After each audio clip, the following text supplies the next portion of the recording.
Rat by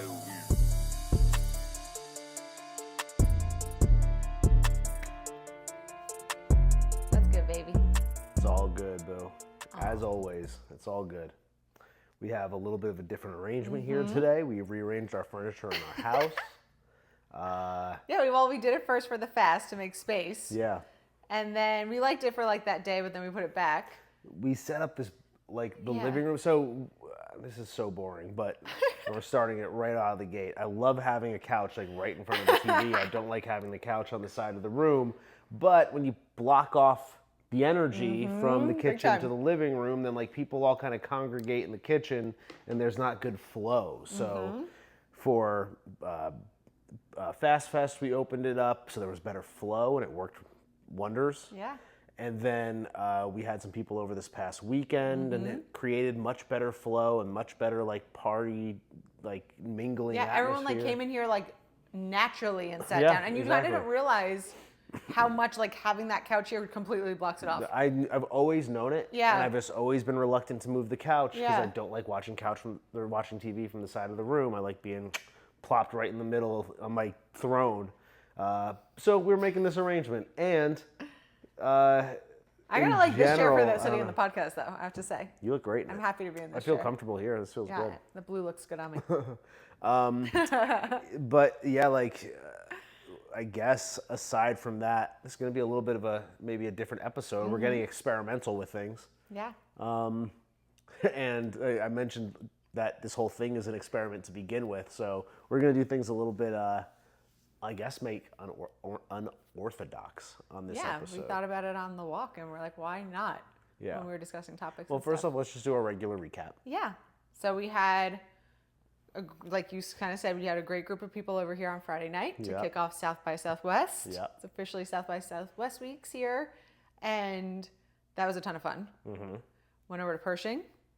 They had a fantastic DJ set. It was like Leon Bridges and friends. Yeah. And like, I think Leon Bridges was just there to bring his friends I to think DJ. he was just there as like an appearance. It was like almost like the equivalent of like a club appearance. Yeah. I mean, that's, I guess, exactly what it Exactly. was, more or less. So yeah, they had a great event at like the hall, and then they shut that down after about 2 hours, and then brought it to the house, and that was a super private, close up set of the DJ It was Leon Bridges gnarly. and Friends It DJing. was so much fun. And we had a So great much group with fun. us. We got there, and there were tons of people there that, you know, we know and that were worth Mm-hmm. mingling with. Some people that I was shocked to see, that I was so happy. Ex-coworker.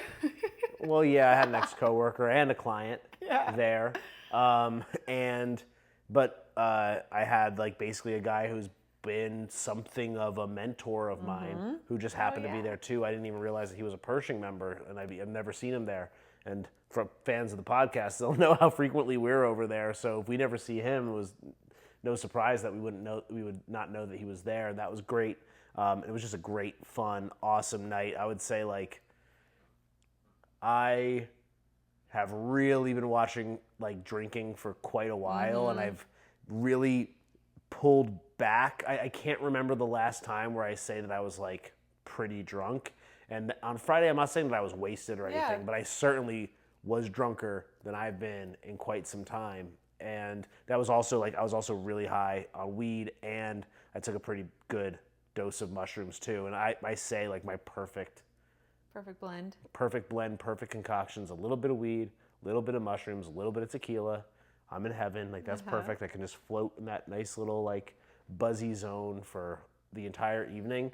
And this was, like, not just a little bit of each. It was, like, a moderate to high dose of each, I would say. And I was still floating. I was, like, in such a good place the entire night. And we've had, I would say, like,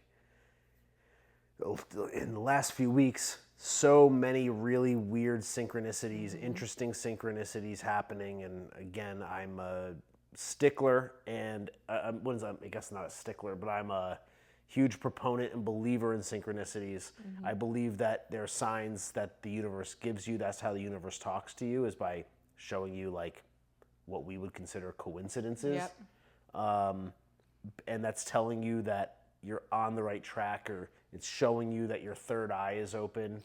And the level, not just like the amount of synchronicities that we've had in the last several weeks, let's say, but specifically like the intensity of them is at an all-time high. And that night in particular, I was pretty high and had a couple drinks in me, but it was just like the universe was like taking a sledgehammer and just like beating me over the head with like synchronicity that that also, I could say I had a moderate to high dose of synchronicities that night as well, which also had me feeling really fucking good. Yeah, I think one of them, and we can like, I kind of want to keep like teasing this, is that the mentor that you ran into. And you kind of like, that's like, talk about synchronicity. Like, you haven't seen this guy probably in a while, because like we don't go to Lifetime really any much more to see him when he is there.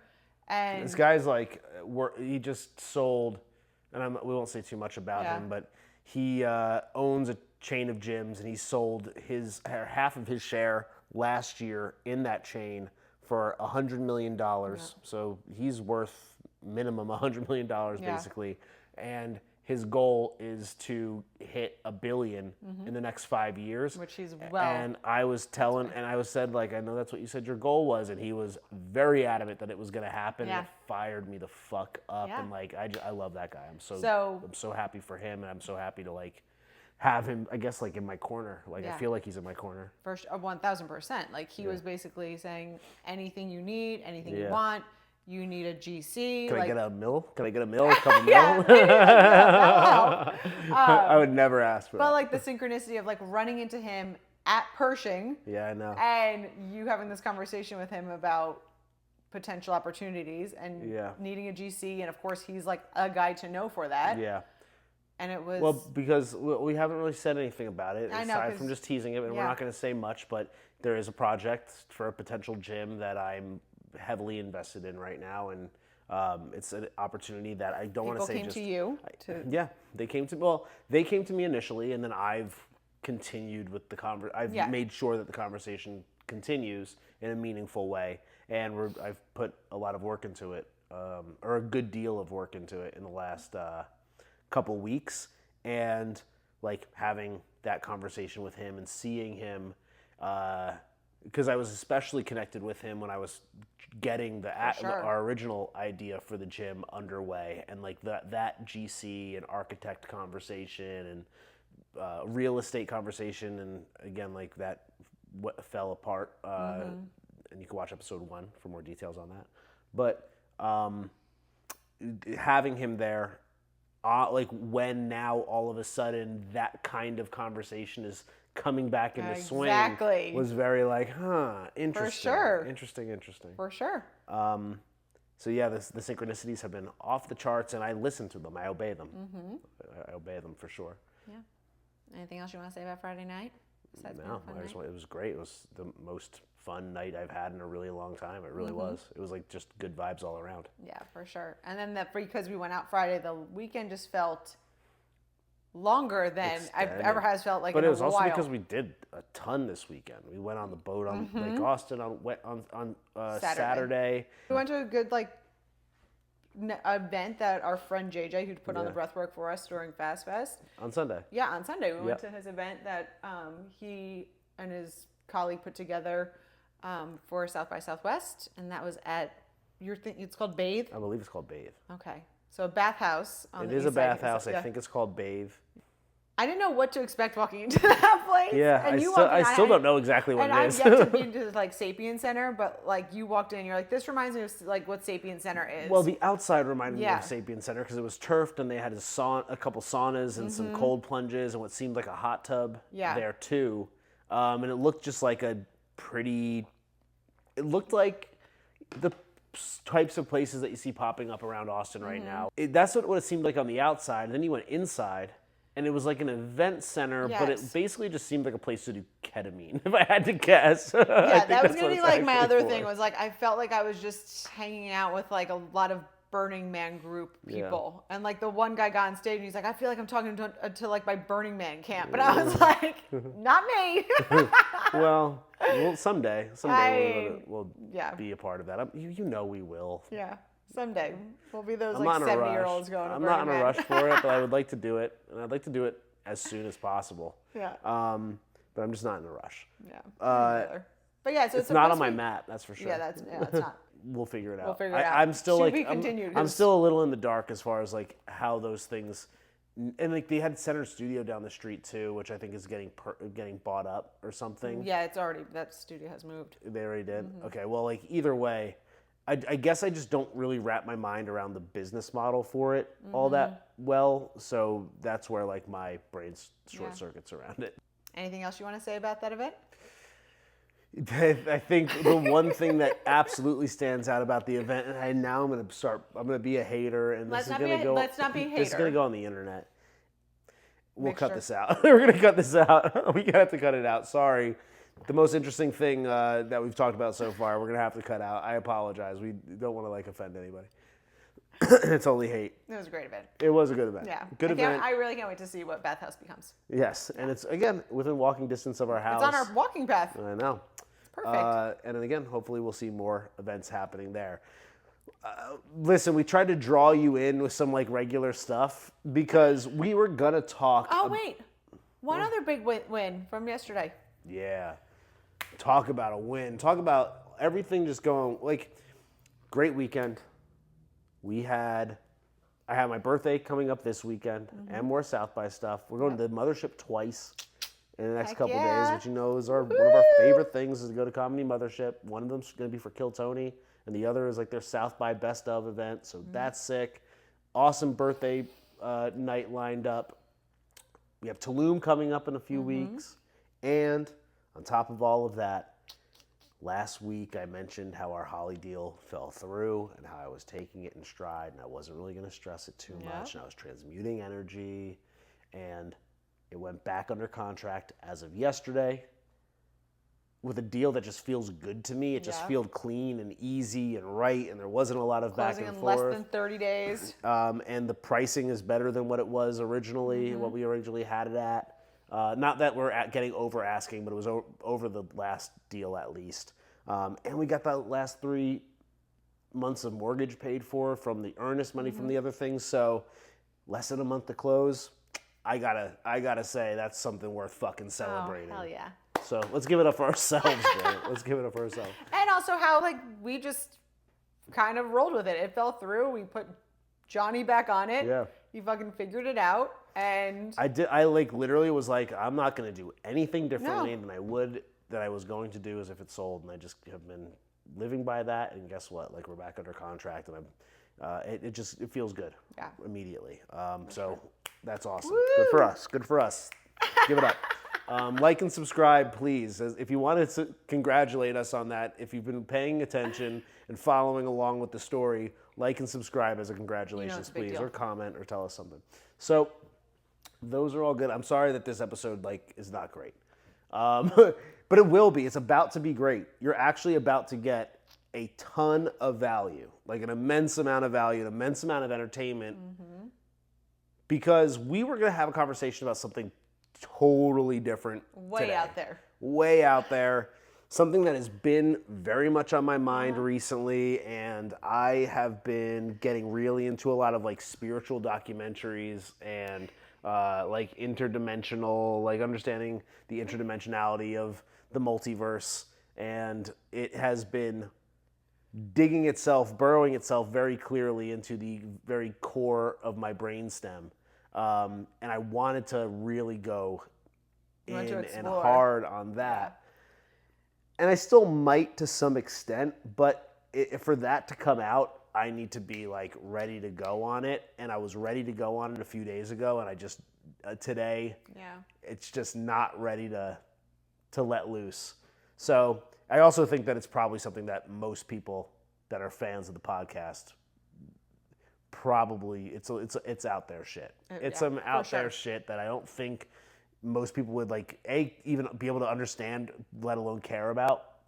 So we're gonna do something one better, because we were doing our walk as we do before our podcast, and we said, well, what's something that I could just like spit on right now? And I said, well, I can always talk about meditation. Meditation's my favorite thing.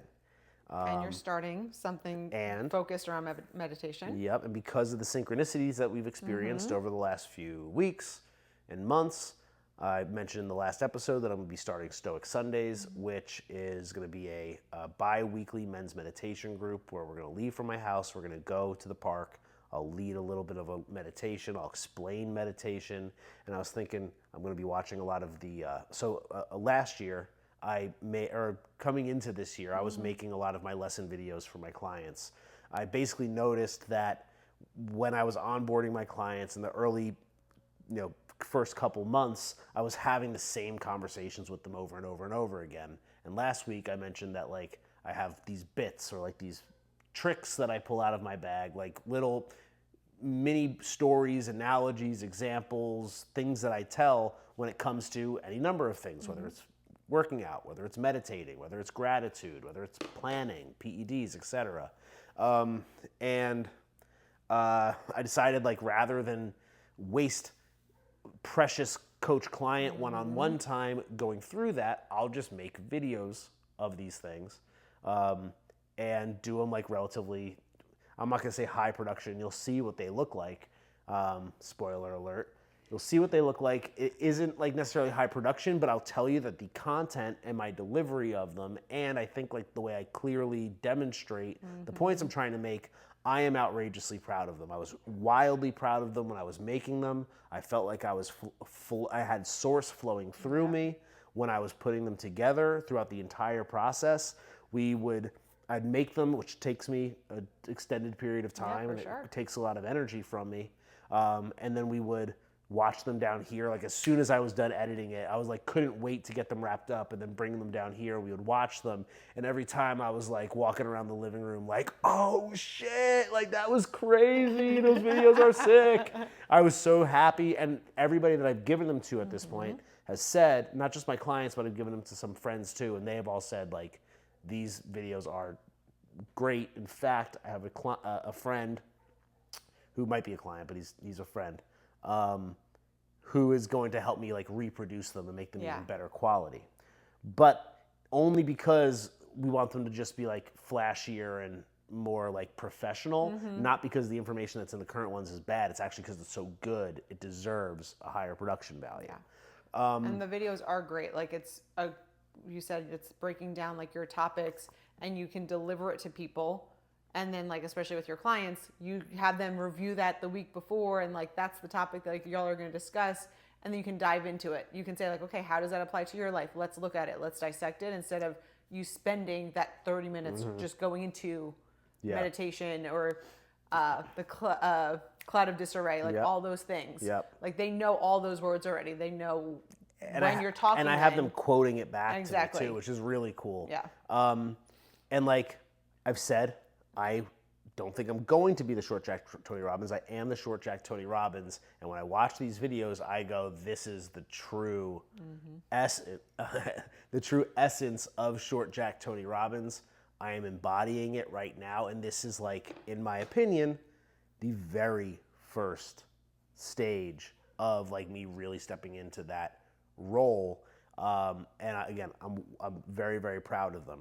So I was thinking, I could sit here and talk about meditation for an hour and do my best impression of those videos. But instead of doing that, because in case you can't tell, I'm not like, I'm just kind of like relaxed tonight. I don't really feel like talking all that much. I figured. Wow. What? Yeah, no, I don't. I really don't. Yeah, no, for once. Yeah, no, good for you. Instead, that's funny. Instead, I am going to let you guys watch two videos. So I have about a dozen of them now, and I'll be having about 30 when it's all said and done. That's going to take some time. But you're about to watch two videos about my very favorite topic, which is meditation. It covers the topics of like how I started meditating, why I meditate. It's going to give you some insight into the benefit that you can stand to gain from meditating.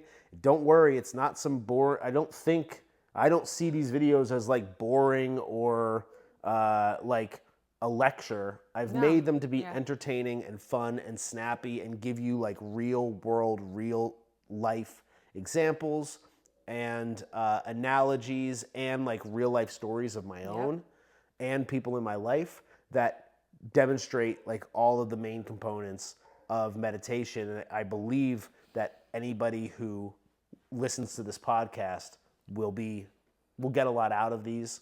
We'll see a little bit more about what I am like, especially in a coaching capacity. Maybe people would be interested. I don't know. I guess we can kind of look at it as like a promotional opportunity and a little bit of a tease of like the kind of value that you'll get as a client of mine. But really, it's because we're going to be starting Stoic Sundays. Yep. I have some other ideas for True Fitness and Focus, and I really want the world to see these videos as much as possible without giving too much of them away. Yeah. And I feel like these two we just listened to them on our walk. Yeah, and like we were listening to them, I'm like, this just needs to be put out. Like, this is perfect. It's explained perfectly, clearly. Like you said, the analogies, applying it to like people's lives. Us sitting here talking about meditation for the 45 minutes, like watch the videos instead. I'm using my whiteboard the whole time, and all of them, I try to make it as engaging and entertaining as possible, not just me lecturing you, or lecturing my clients, I guess. Yeah. But if you're watching this on YouTube, you'll be able to follow along and you'll see all of that. If you're listening to it audio only, there'll be some like things that are missing, but you'll still get the point. It's all very audio driven. Like you can follow along, but the visuals make it a little bit more like engaging and fun. So this is like a genuinely like, this might seem like a cop-out, and it started as a cop-out. But then when we watched the videos again, I was like, this isn't a cop-out. This is the best thing that I can give the audience, honestly, truly. So there's going to be 2 of them. You'll see, I think it's like my week 5 and 6 videos. Both of them are about meditation. It's my intro to meditation, going over what I refer to as head shit. And then it transitions into the next episode, which is the stages of meditation and what you can expect in the long run, and why it's so important to be consistent with the practice. That's the main thing. You'll enjoy it. I think you're going to love it. Yeah. I know you will. You'll gain something from it. And I would genuinely love, again, comments or likes. Like, let me know what you think of these, because like I'm going to make them even more polished, more highly produced, and I'm going to be putting money behind them. I think that they're incredibly valuable. I know that they are. I'm looking for feedback from people that aren't necessarily like my clients or friends that are close to me. Shit on them if you want, but you're not going to. You're about to be in for a wild ride. Enjoy it. Anything else we want to say? No? No. Let's All right. Now, roll the clip.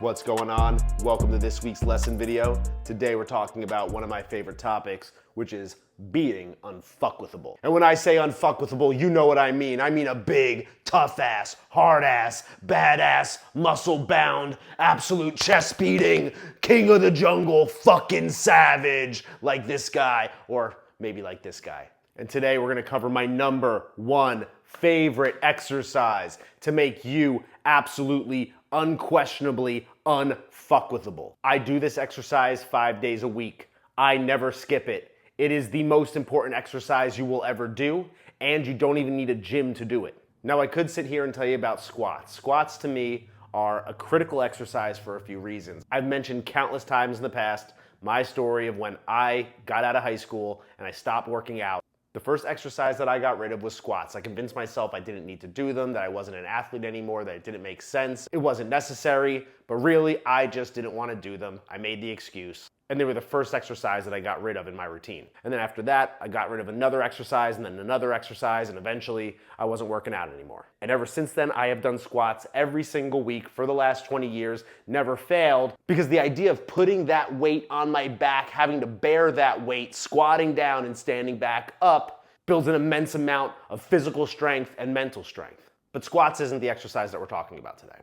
Another one of my favorite lifts is the deadlift. A lot of people consider the deadlift to be the king of all lifts, and I would absolutely agree. mainly because you have to use so many various muscle groups, your legs, front and back, your core, your arms, your traps, everything is involved. And it's a little scary because it puts an immense amount of stress on your nervous system too. They're not easy, and that's why so few people do them. And I have to say, when I'm at the gym, I love deadlifting because all eyes are on me. I'm kind of putting on a show. I have my headphones in, I'm locked in, 6 or 7 plates stacked on either side of the bar. Everybody's kind of side-eyeing like, holy shit, what the fuck's about to happen? I beat my chest, I take a few deep breaths, I get down, I grip the bar, I lock out my arms, my legs, and my back, and I stand up and I rip that bitch. Bar's bending, veins are popping out, and now everybody that was side-eyeing is like, holy shit, what the hell is wrong with that guy? And then I crank out 4 or 5 or 6 or 7 or 8, and then I feel incredible. Dopamine is up, testosterone is up. I'm king of the world, baby. It's a great feeling. And yes, at 37 years old, having never taken steroids, deadlifting 600 pounds a few times, that's pretty impressive. But that's not what makes me unfuckwithable. What makes me unfuckwithable is all the work I've had to do over decades to get to that point. Getting in the gym 5 days a week, deadlifting every single week, never making excuses, staying consistent, constantly pushing myself, constantly playing at the ceiling. And every single time I could have said that I'm tired, or that my back hurts, or that I have too much other shit going on, I got in the gym and I lifted that fucking weight. And while everybody that's watching me in the gym thinks it's impressive because I'm lifting the weight right then in that moment, everybody actually knows in the back of their head the work that had to be done to get there. The resilience, the persistence, the consistency. That's what makes somebody unfuckwithable. But the deadlift is not the exercise that we're talking about today. If you want to be unfuckwithable like this guy, there's one exercise that you need to do every day without question, and that's mindfulness meditation. Now, there's one major reason why I wanted to get into mental fitness coaching instead of just physical fitness coaching. And that's because the main reason why people don't get results in the gym has very little to do with not knowing the right plan or knowing how to execute the right exercises. It always comes down to their lack of consistency. It comes down to the excuses that they tell themselves and finding reasons to not stay disciplined with their routine. It's never the gym that keeps people out of going to the gym. It's all the other stuff that they have going on in their life. Or at the very least, it's the stories they tell themselves about the things that they have going on in their life. In other words, muscles are rarely the reason why people quit the gym. It's all up here. It's all in your head, which is why the gym isn't the only good habit that you have trouble sticking with. And on the other side of that coin, it's why bad habits are hard to kick. It's all up here. I've said several times now, in this physical 3D world that we exist in, this physical body is what we're bringing to our day to take action, to make progress, to grow, and to get things done, to get the things done that we need to do, to be the person that we want to be. And when it comes to the physical body that we can actually see, our torso, our limbs, our muscles, we need strength so that we can pick things up or carry them. We need speed to either chase after something or get away. We need endurance to extend that run so we don't get tired or winded. And we need explosiveness in case we need to throw a punch or jump. And we have exercises that we do at the gym regularly to get stronger, to get faster, to increase our cardiovascular endurance, and to get more explosive. Now, luckily, given the convenience of modern society, we don't need to fend for ourselves every day by hunting or wrestling or fighting or surviving. So it's not as necessary to be strong or fast or explosive. But you have to understand, for all of human history, up until literally just the last century, it's been necessary to survive. Only until recently have people survived by sitting at a desk. And it's no surprise that those same comforts have made us as a people less durable and less resilient. And because we can get away without having a strong physical body, and we can just sit at a desk all day, we've lost sight of the value of having a strong physical body. And with that, we've lost sight of all the things that you gain from a strong physical body. Because there's a major part of our physical body that we can't see as clearly as our torso or our limbs or our muscles. And that's all up here. We might not need the physical strength, the physical speed, the physical endurance, or the physical explosiveness anymore. But when it comes to our mental fitness level, all of those things are just as valid today as they were 100 years ago, 1,000 years ago, 1,000,000 years ago. I've said our brain is our body. The gray matter, the chemicals, the dopamine, the serotonin, the hormones, the neurons that are firing. All of that is your physical body. In the same way that we control our environment around us through strength, speed, endurance, and explosiveness with this part of us, we don't consider how important it is to have mental strength, mental speed, mental endurance, and mental explosiveness to dominate our day. Mental strength to do the hard thing when you don't want to. I could have the biggest muscles in the world. I could have all the talent and all the skill in the world. I could be the fastest, I could be the strongest, I could be the most explosive. But if I'm presented with a challenge and I cower in fear, if I tuck tail and run in the other direction, then none of that matters. If I don't accept challenges as opportunities, or if I can't even convince myself to get off the couch in the first place, it doesn't matter how strong or fast I am, it's all worthless. It doesn't matter how smart you are, it doesn't matter how much business knowledge you have, it doesn't matter how good you are at your job. If you don't have the mental strength, the mental speed, the mental endurance, and the mental explosiveness to use it at its full capacity, it's wasted. Mental strength to do the hard thing that you don't want to do. Mental speed to get more done in a shorter period of time. Mental endurance to stay with the plan for the long haul, regardless of how exhausted you are, regardless of how uncertain you are, regardless of how hopeless it seems. Because those excuses have nothing to do with your ability to do the job. And it has everything to do with the stories you're telling yourself up here, and the repeated patterns of behavior that sabotage you. Mental explosiveness, the ability to have short-term, clear mental focus with zero distractions, so you don't blow that big meeting and you knock every social interaction out of the park. We build these things physically and mentally in the gym by being consistent over time, by pushing through our perceived limits, by doing hard shit. But more importantly, we can build these mental muscles through meditation, by finding presence, by finding calmness, by finding stillness, by finding inner peace. That is what is truly unfuckwithable. And if we want to become unfuckwithable, it's about taking care of this as much as taking care of this. So if we took that big bodybuilder guy that I had meditating up here, and we ripped him apart, and we're trying to figure out where the excuses live.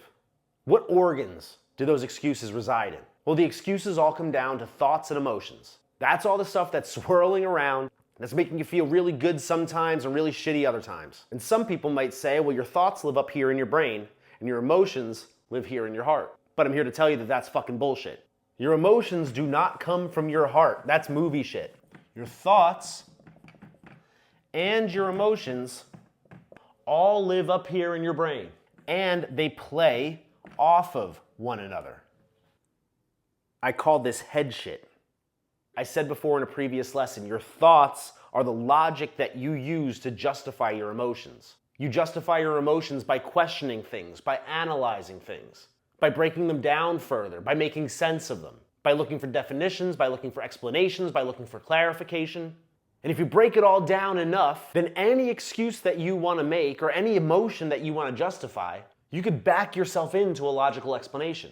So when you're leading up to a workout and you're feeling tired because you didn't get enough sleep, or stressed out about your workday, or uncertain about what tomorrow brings, your head shit is going to spring into action and it's going to start devising excuses as to why you should skip the workout that day. And that's not to say that your brain is your enemy, but if you don't have an understanding of your emotions and how your thoughts interplay with them, then it's working as a double agent against you, against your benefit. It'll convince you of whatever you want to believe. Fear oftentimes derives from uncertainty. If you're uncertain about something, you're oftentimes looking for clarity. Clarity will lead you to asking questions, which will lead you to explanations, which will help you justify the outcome that you're looking for, which will lead to motivation, until it's time to make an excuse, then you'll have regret, and then you're going to justify it again, which leads to more uncertainty, which leads to more searching for clarity, which leads to more questioning, which leads to more explanation, which leads to your thoughts and emotions bouncing off the walls in your brain. And there you are, trapped in the middle of it, going about your day. This is head shit, and there's only one way to escape it, and that's through cultivating presence, cultivating stillness, and cultivating peace. And that comes through meditation. I call this the cloud of disarray. Some days we walk around and it feels like we live under a beautiful blue sky. The sun is out, it's shining, it's warm, it feels good on our skin. And other days it feels like we're trapped in a doom loop that we can't escape.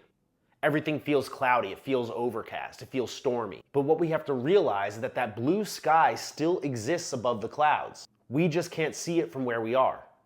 And it's because we're so wrapped up in our own head shit that we fail to realize the sun is shining outside, and it's on us to get above the clouds. A lot of people think that meditation is about clearing your mind, about stopping thoughts or emotions from entering. Absolutely fucking not. That is not the case. It is not about pushing away your thoughts. It's not about pretending that they don't exist. No matter what, those chemicals in your brain, they're there and they're here forever. You can't get rid of them. You're gonna have good days, you're gonna have bad days. You're gonna have times where you have no idea what the hell is gonna happen tomorrow, and you're gonna have times where you feel like you're on top of the world. You're gonna have times where you feel like nothing is ever gonna work out, and you're gonna have times where you feel like you can't lose. You'll have times where you'll feel like you'll never amount to anything, and times where you feel like an unstoppable force. You've had them before, yet you failed to recognize the pattern, or at least you failed to do anything about it. We are not trying to stop our thoughts. We are not trying to bury our emotions. Instead, what we want to do is realize that we don't have to live in this cloud of disarray, that we can pull ourselves out and observe this all for what it is. This shit, this head shit, this is your physical body. The same way that your biceps are your physical body. And the same way that we can work to make our biceps stronger so that it can manipulate more things around it, we can do the same thing with our brain. We can start to notice what distraction looks like so we can stay focused. We can start to notice what fear feels like so we can stay persistent. We can start to notice what burnout feels like so we can make adjustments and sustain endurance. But we can't do any of that unless we're observing all of this for what it is. Head shit. You might say that all of this is your material self, and this I up here that's observing it all, that's your true self. And once we can pull ourselves out of our thoughts and observe them as a third party, we're gonna be able to recognize those patterns. We're gonna become more in tune with our emotions. We're gonna more readily notice when those emotions start to flare up. We're gonna notice how we react when we have an emotional flare up. We're gonna be able to see the reaction coming before it happens and then eventually stop ourselves. That's how we make better decisions, which leads to our overall best quality of life. So we know we have the voice of our true self that's telling us when it's time to go to the gym, that we should get in the cold plunge, what healthy food we're supposed to eat for dinner. But if we're living trapped in this cloud of disarray, we're not able to see our unhelpful decisions for what they are, which is our head shit sabotaging us. We're gonna think that the excuses are real, and they're fucking not. Meditation strengthens the vision of the true self, which strengthens the voice of the true self, which continually allows you to make the more appropriate decision on an ongoing basis. Now, at this point, I've said I've been working out for 20 plus years consistently on an ongoing basis, and I never missed a workout. But meditation is something that's a little bit of a newer habit for me. I picked it up 8 years ago. Honestly, the only reason I even did it in the first place was because I heard enough celebrities who I admired, I guess, say that they meditate. And I was basically like, well, I hear enough successful people are doing this thing, I should probably give it a try. And I started by using the Headspace app on my phone, and a lot of people talk shit about meditation apps, and I think to talk shit about these meditation apps is completely bullshit, because if it gets you in the game, if it gets you to do that habit regularly, then it's an absolute blessing. So I started using the Headspace app initially. At this point, 8 years later, I don't need it anymore, but I'm so grateful for the app. I still pay the annual subscription because I want to give back for everything that they've given me. And the truth is, when I first started, it took me a very long time to even understand what it was doing for me. I started at about 10 minutes a day, a few times a week. Eventually, I went up to 15 minutes a day, 4 times a week. For a while, I was doing 20 minutes a day, 5 times a week. That eventually went up to 30 or 40 minutes. And now at this point, I'm meditating for an hour a day. It's one of the first things I do in the morning immediately after breakfast. And it has revolutionized the way that I approach my day. Because in that hour, what I'm doing is I am eliminating every single distraction that could come my way throughout the course of my 24 hours. And I don't expect you to start meditating for an hour a day anytime soon. Again, it took me 7 years to do it. But I will say that Dr. Joe Dispenza says that everybody should meditate at least 10 minutes a day unless you're really busy. If you're really busy, you should meditate an hour a day. And I took that to heart.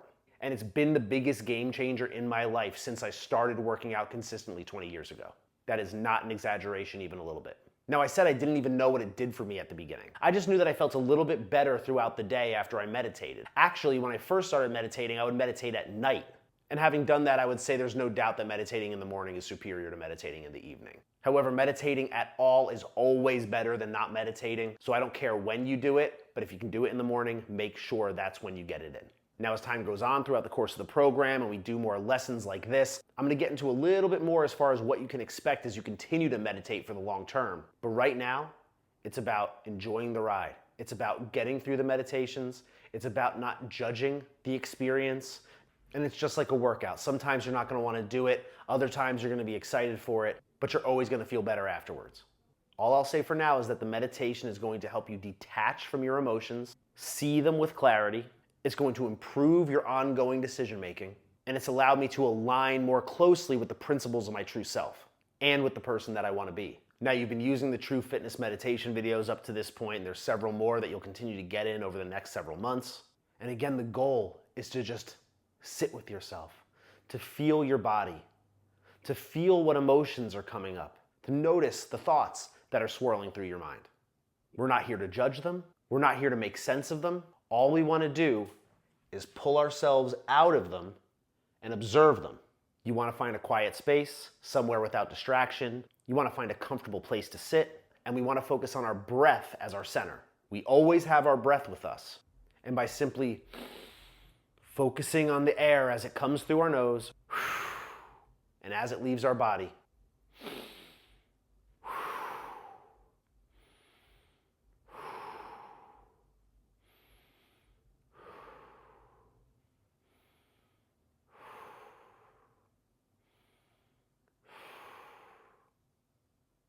we find that stillness, and it gives us a chance to see what floats up to the surface. Now, when your thoughts arise, and they will, they're supposed to, that's part of the process.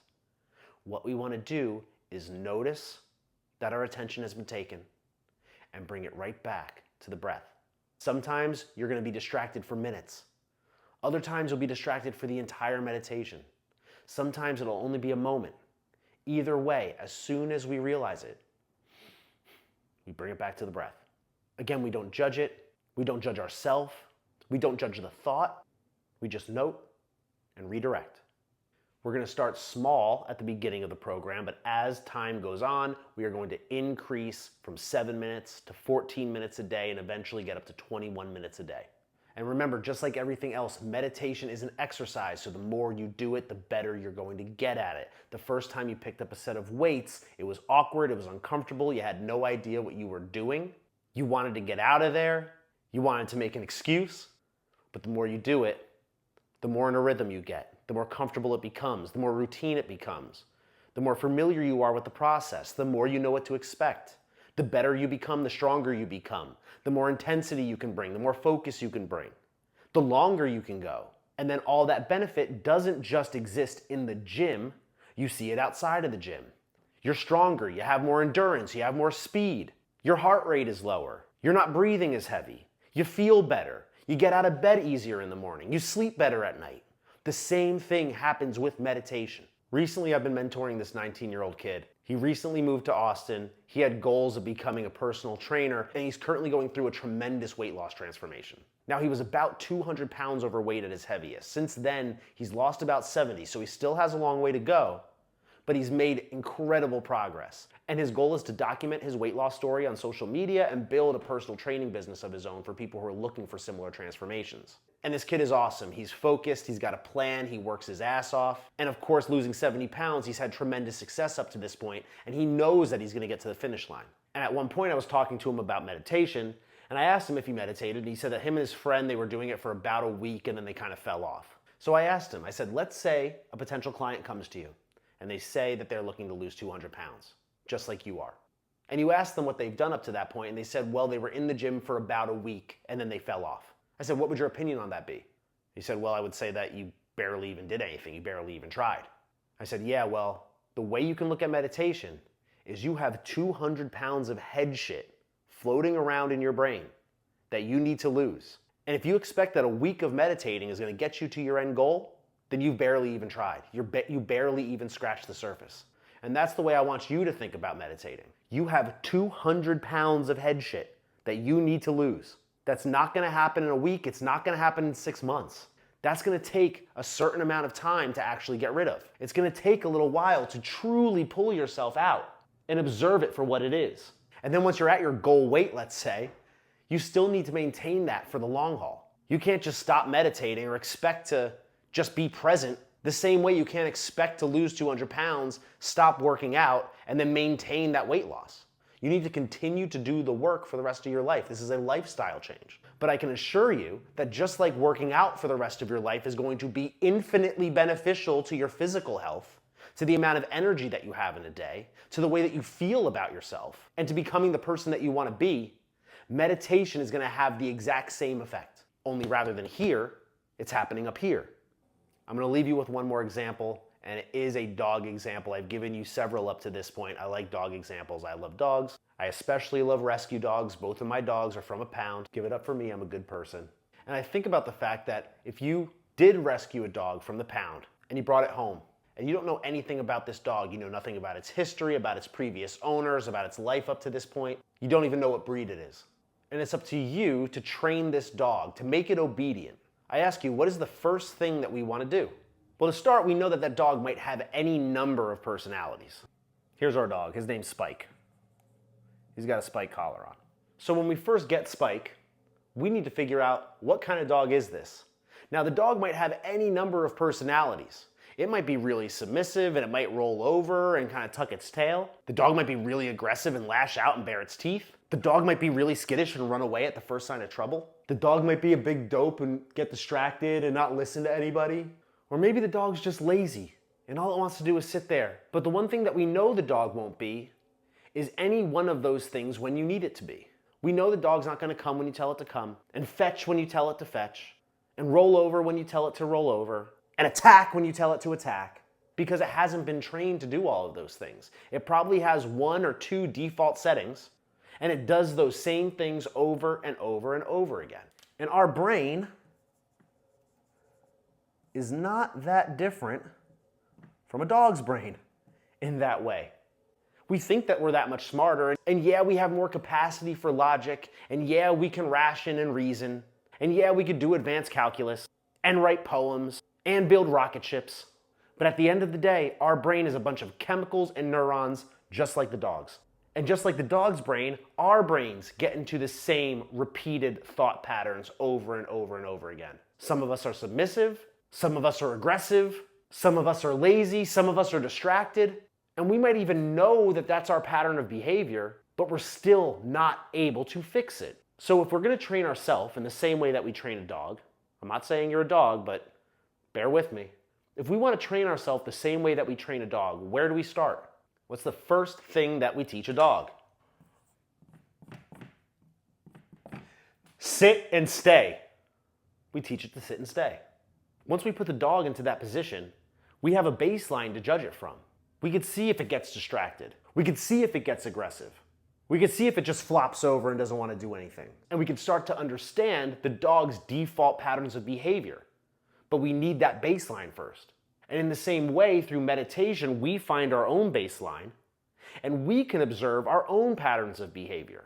Do we get angry? Do we get anxious? Do we get sad? Do we get scared? What patterns of thought, what patterns of emotion do we notice in ourselves on an ongoing basis? Once we start to get a better sense of those patterns, we're going to be able to understand how the dog reacts to different stimuli. We're going to be able to get ahead of those reactions.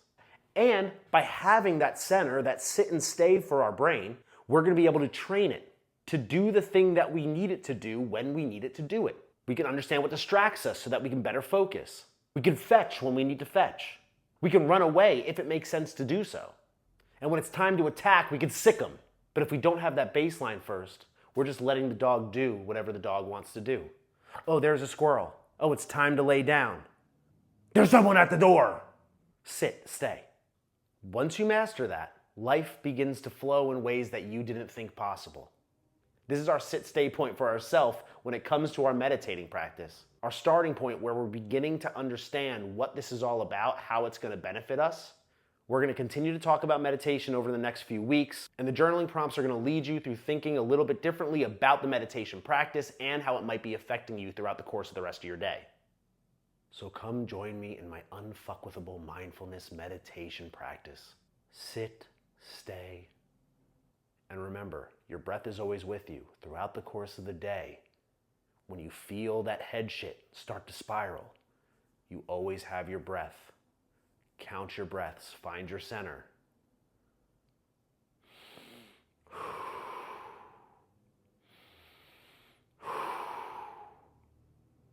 That's what being unfuckwithable is about. Breath by the wheel. What is up? It is another week. It's time for another lesson video. Today, once again, we're talking about my favorite exercise.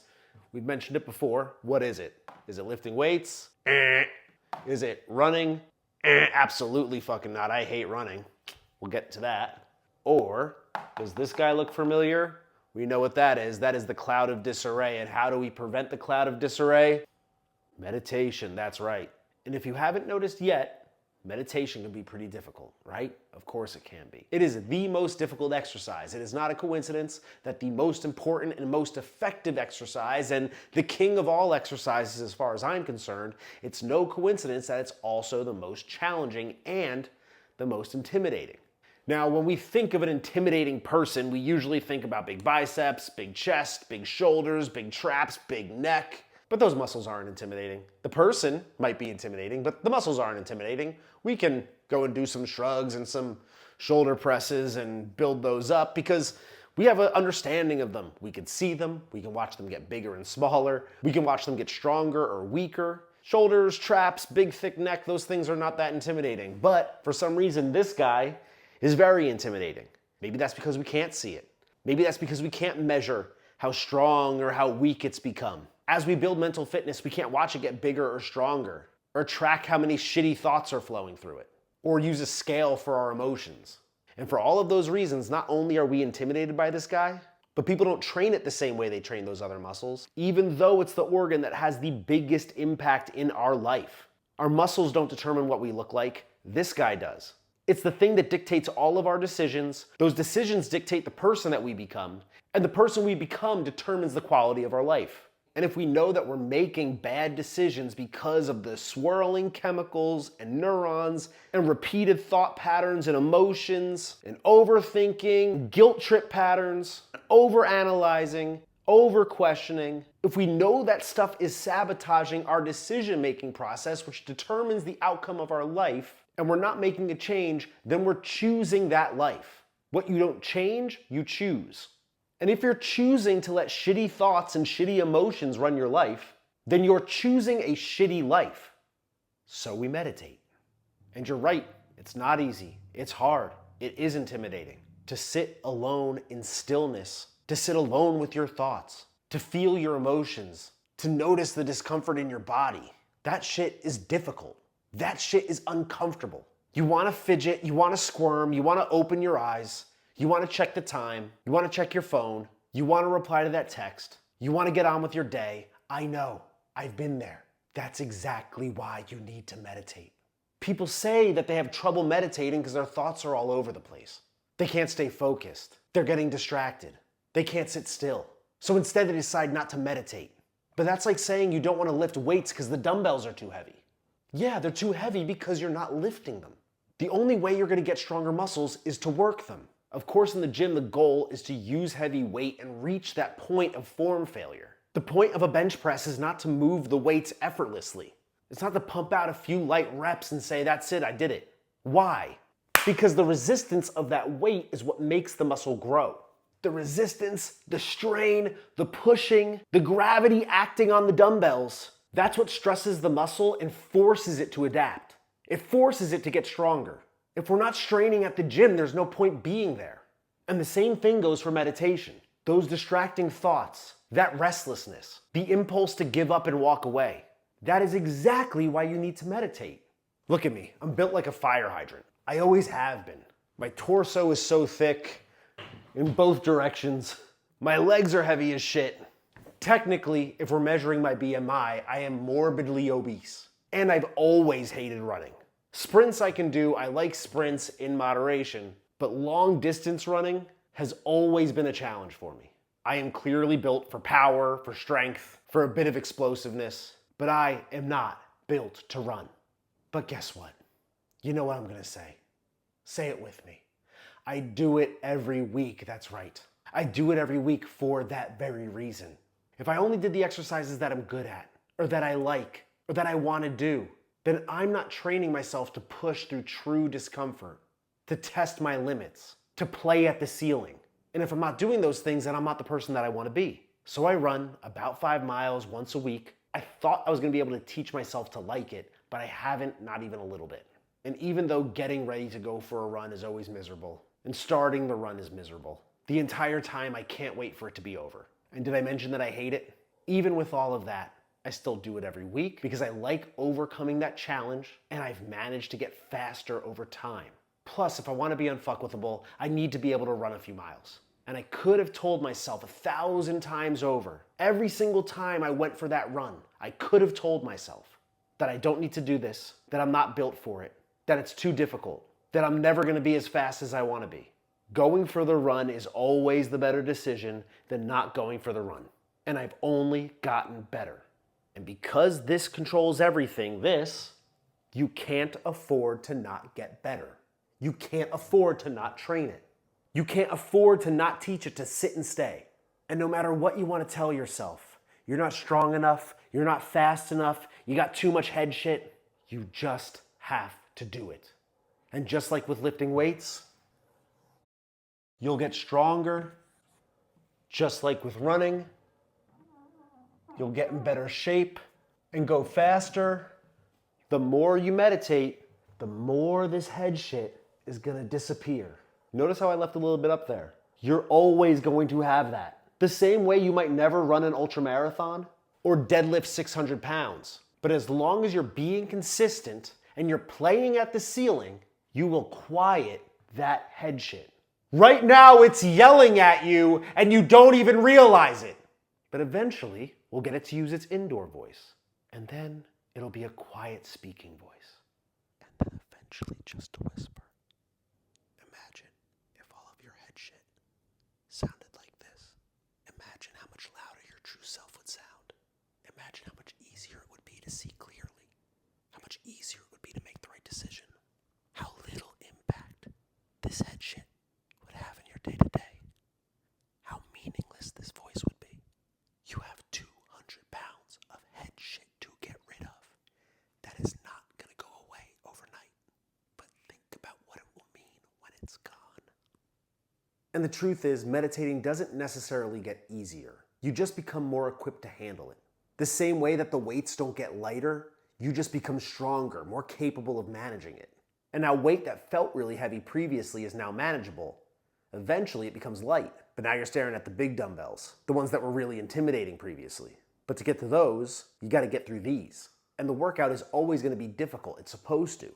I remember this one time a handful of years ago, I was in the gym, I was wrapping up my workout, my dad gave me a call. But I was just finishing my workout, so I didn't answer. And once I wrapped up, I grabbed my bag and I gave him a call back when I was walking to my car. And at the time, I had just finished my workout and I was a little bit out of breath and my heart rate was still up. I was like, "Hey Dad, what's up?" He called. And he was like, "You called me back in the middle of your workout?" And I was like, "No, I just finished." He's like, "Then why are you so out of breath?" And I was like, "Well, I just got finished with my workout." He's like, "Well, with all the time you spend in the gym, I figured at this point you just wouldn't be out of breath anymore." And my dad was never really big on exercising, at least not since high school. And at that point I realized he had a very skewed understanding of what it meant to get in shape. He was thinking very binary, either you're in shape or you're not. You get to a certain point and all of a sudden your workout is easy. The weights just float effortlessly up and down. Gravity no longer has a hold over you. Your heart rate never spikes. It's almost impossible to break a sweat. And I had to explain to him, "Dad, I'm playing at the ceiling.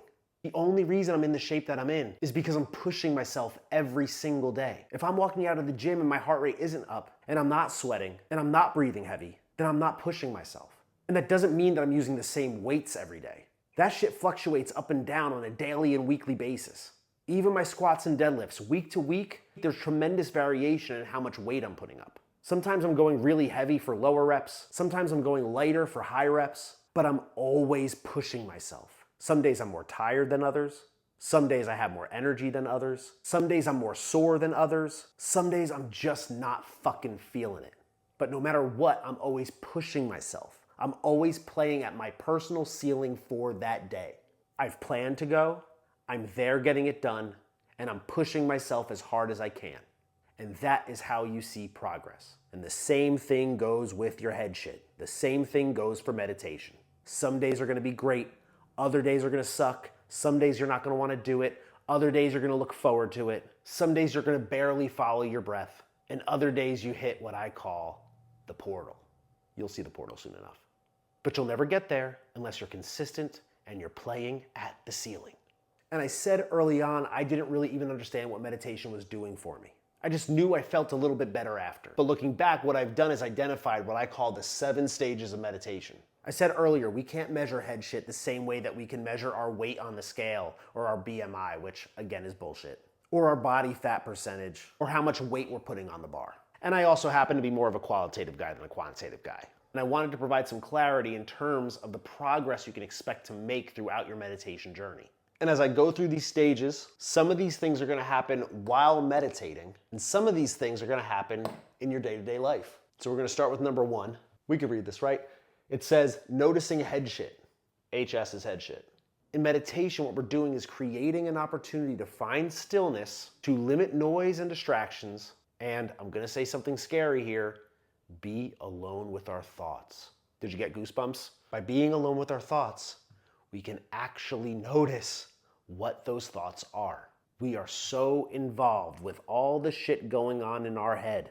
We are so tangled up in it. And it's screaming at us all day, and that's on top of all the other distractions of day-to-day life. We're talking to ourselves constantly, and we're listening, but we're not paying attention. What are we doing? We're reacting. We're reacting to our emotions and the stories that we're telling ourselves. We're reacting with excuses. We're reacting with anxiety. We're reacting with fear. We're reacting with anger, with sadness, with ego, like the new adopted puppy reacts. And very rarely do we take a step back and say, why am I doing this? But when we're, goosebump alert, alone with our thoughts, we can start to notice head shit and its patterns. We could sit there and say, for the 3rd day in a row, this person, this story, this fear, this anxiety-provoking thought, this shit keeps popping up in my mind. And just noticing that is the first step here. Just noticing that it's happening. Noticing that it's happening in real time as it's happening. That is a critical first step. And eventually you might find yourself saying, well, I keep having this thought. Why am I having this thought? And then we start to get into the second stage, which is our separation from our head shit. That's where that little I starting to form and see this all for what it is. Now, you can notice the thought all you want, and you can even separate from it and look at it a little objectively, but you can expect that for quite some time, this slop of head shit is gonna win. You're gonna think, yeah, I have this thought over and over and over again, but I have to have this thought. It's important that I have this thought because if I don't, then fill in the blank. Your head shit's gonna continue to create excuses, continue to convince you that the thoughts that you're having are necessary. So once this little I pops up, that's the beginning of this differentiation between your true self and all of that head shit. But that head shit is a formidable foe. And every time this guy tries to pull away, that head shit's gonna wrangle it right back in. But that's why we meditate. If I'm coming back to working out after some time off, I might feel like a sloppier version of myself. I might believe that I have a long way to go, that it's gonna take forever, it's gonna take a ton of hard work, and it might even feel like it's futile to even get started again. I'll never be the same person I was. Your first few days in the gym are going to be a slog. You're gonna feel like shit. You're gonna be tired, you're gonna be drained, you're gonna be sore. And then after a week, you're gonna feel like, okay, I accomplished a little something here. Man, I still have all of next week to go, and then the following week, and then the months and the years after that. And I really don't notice much of a difference yet. My shirt's still fitting the same. I'm not really seeing any definition. Six-pack hasn't come in yet. What am I even doing this for? But of course, getting in shape takes more time. And if you gave up after that first week, or the second week, or the third week, or the third month, what's gonna happen? You're gonna lose all the muscle that you gained. You're gonna put all that fat back on. You're gonna lose all that renewed energy. You've made tremendous progress. You just haven't achieved the end goal you wanted to achieve yet. And that's the problem with worrying about outcomes. This little I that's observing all of this head shit is gonna keep noticing those patterns. It's gonna keep wanting to pull away, just like those bicep veins are waiting to pop out. But you gotta stick with it, because this head shit is strong. And eventually we'll get to a point where in our daily life, we start to notice some head shit. We might be at our desk here tapping away at some work, not thinking anything, and all of a sudden, out of nowhere, that same pesky thought that you remember from your meditation practice the last few days starts to creep in. And you're gonna go, I know you. You're that pesky thought from my meditation. What are you doing here? And that head shit is gonna tell you it needs to be there, that it's what you should be focused on right now, that it's the most important thing. And you know what? That head shit's gonna win. At least at first. A productive day of getting work done at your desk is gonna turn into, well, I don't know, it's gonna turn into checking Instagram. It's gonna turn into sending an email that you don't need to send. It's gonna turn into online shopping. It's gonna turn into a fight in your head between you and some random person, or a breakdown of something from the past, or your attempt to predict the future, and you're distracted. But eventually, with enough meditation, that eye is gonna pop up. And rather than just noticing the thought, you're gonna see it for what it is. Head shit. And you're gonna go, wait, that thought has never been helpful before.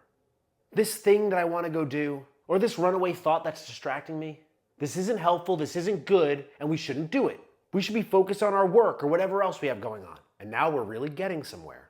Because once again, the head shit's gonna win. It's gonna win for a while. I mean, you have to have that thought. You have to do that thing. This is how you've lived up to this point. This is how you survived.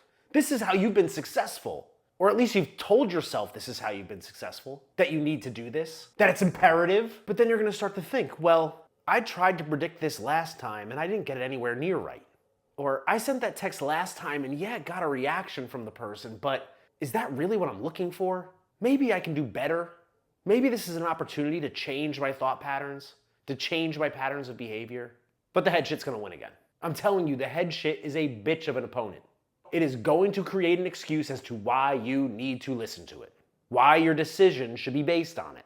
Whether it's because you've done it time and time again in the past, or because you've been told to do it over and over and over again in the past, but that doesn't make it right. No, no, no. But eventually, through meditation and through pushing through that resistance consistently over and over and over again with a habitual practice, daily, for an extended period of time, you're gonna have no choice but to realize that if you want a better outcome, you need a better input. Because let's say you're doing something on a weekly basis that maybe you shouldn't be doing. After 1 week or 2 weeks or even a few weeks, you'll continuously be able to justify, well, that's not enough of a sample size. Because once your true self starts to grow and it starts to pull itself further from that head shit, those loops are not gonna be able to catch it quite as easily.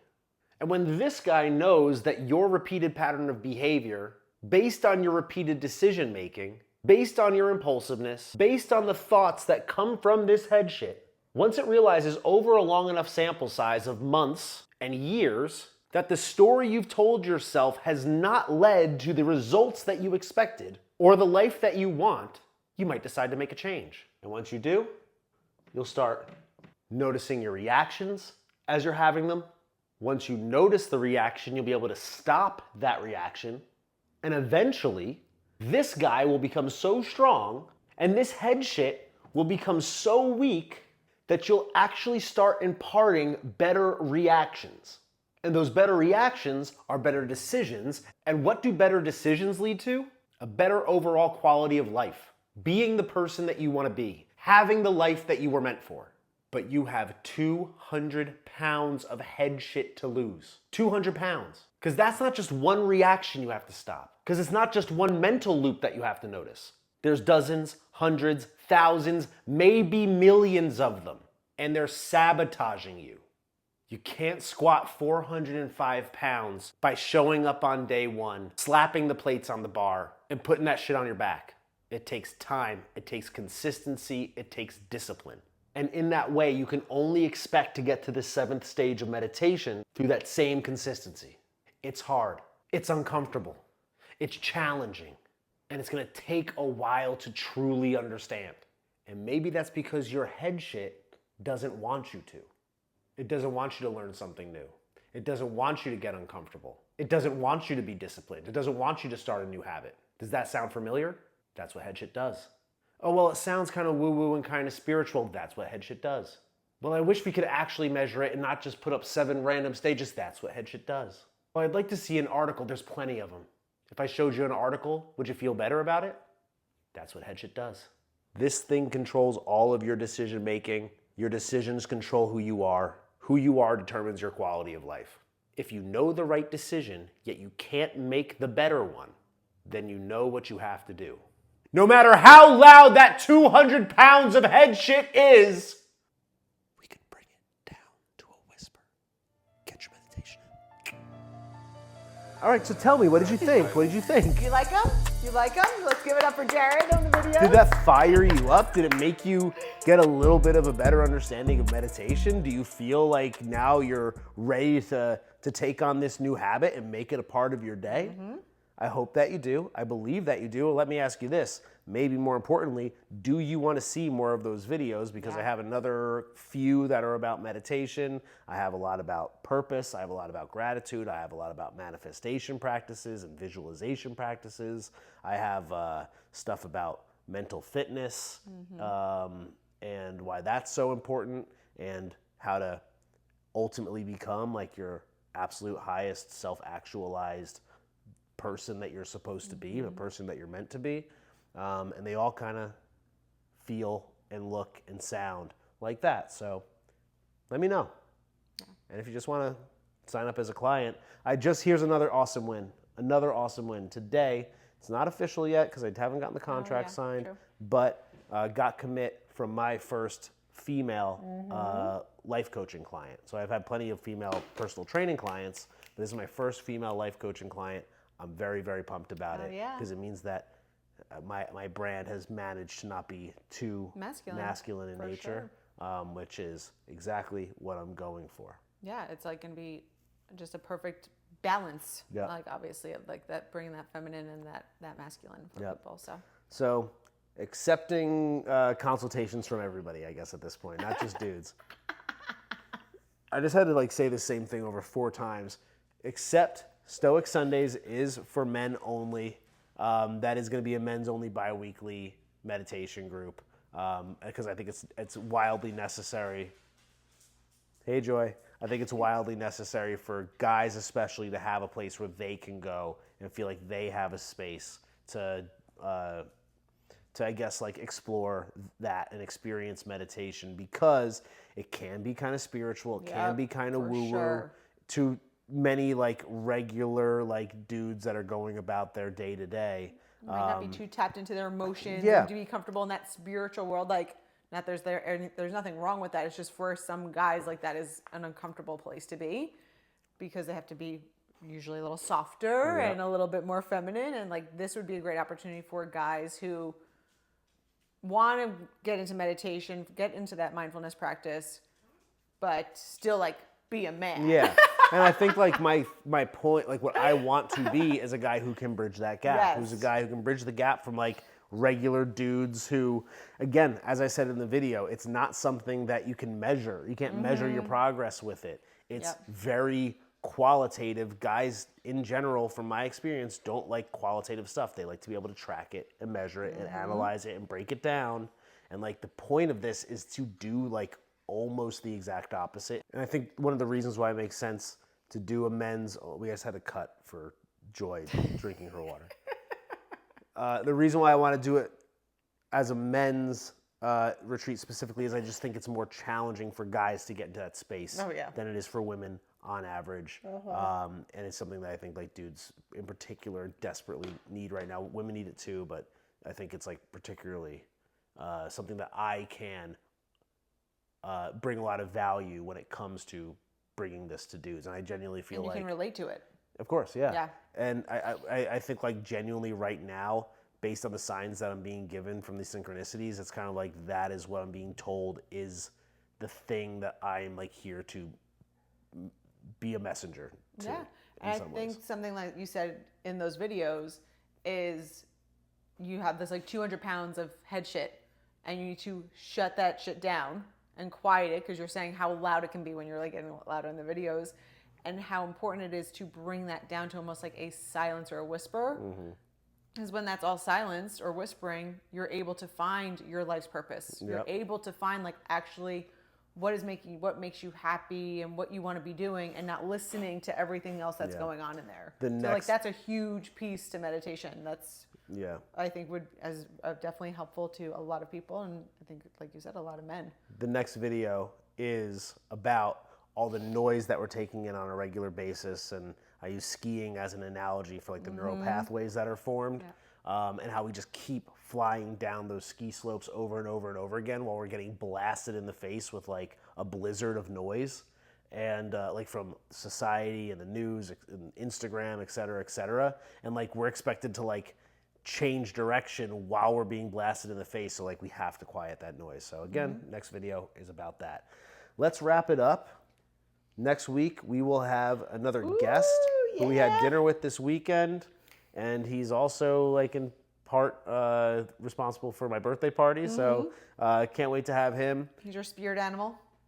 He's my soul brother. He's my soul brother. I love that guy. So look forward to that. Let me know what you think. Like, subscribe. Love you guys. See ya. Hope this wasn't. Now you know that I didn't phone it in. I gave you guys some hot shit tonight. Love you guys. Hot shit. Right by you.